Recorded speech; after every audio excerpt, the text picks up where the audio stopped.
Nous tous, en tant que chrétiens, nous rêvons de la résurrection. On proclame que Jésus est ressuscité d'entre les morts. Nous sommes tous en joie. Comme Paul va le dire dans 1 Corinthiens chapitre 15, verset 14, « Si Jésus-Christ n'est pas ressuscité des morts, notre foi est vaine, notre prédication est vaine. » Nous tous, comme nous avons dit, nous pensons et nous rêvons de la résurrection. Mais que signifie cette résurrection? Est-ce que cette résurrection aurait un autre sens que celui auquel nous pensons, la résurrection, la mort, la résurrection des morts, quand Jésus va revenir dans sa gloire? Paul nous dit quelque chose de très important dans Philippiens chapitre 3. Et nous allons lire ensemble Philippiens chapitre 3 au verset 10.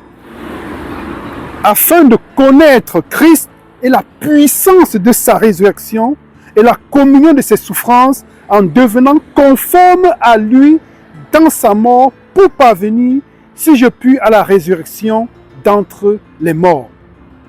Remarquons quelque chose de très important, c'est que Paul, dans ce passage, parle de deux résurrections. La première résurrection est celle pendant qu'il vit, parce qu'il parle de la communion avec les souffrances de Christ, de faire l'expérience de la première résurrection. Mais dans son corps charnel, que représente cette résurrection? Parce que nous tous, nous pensons et nous espérons à la deuxième, à la résurrection d'entre les morts quand Jésus-Christ va revenir. Mais pour pouvoir faire cette expérience, comme Paul va le dire, il voudrait d'abord faire l'expérience de la première résurrection, parce que s'il ne fait pas cette expérience, il ne sera pas capable de pouvoir être, il ne sera pas digne de pouvoir être parmi les ressuscités d'entre les morts. Et remarquons bien ce que Paul dit au verset 10, afin de connaître Christ et la puissance de sa résurrection. Et la communion de ses souffrances en devenant conforme à lui dans sa mort pour parvenir, si je puis, à la résurrection d'entre les morts. À quoi correspond cette résurrection?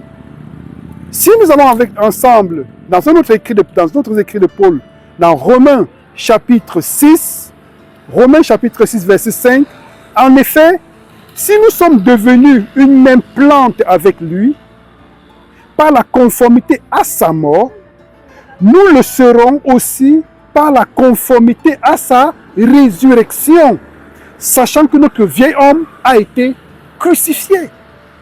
Donc ça veut dire que pour pouvoir faire l'expérience de cette résurrection d'entre les morts à la seconde venue de Jésus-Christ, il faudrait d'abord que notre vieil homme soit crucifié en ce moment, afin que nous puissions faire l'expérience de la nouvelle naissance. Ça, c'est une résurrection. Pour pouvoir être en mesure de pouvoir être parmi ceux qui seront ressuscités au deuxième retour de Christ.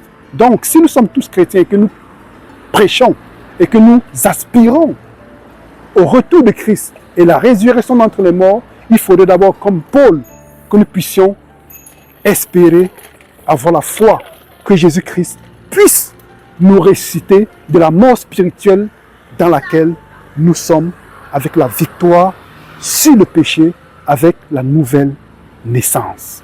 Que l'Éternel nous bénisse, que l'Éternel vous bénisse et vous comble de ses grâces en Jésus-Christ, notre Seigneur et Sauveur.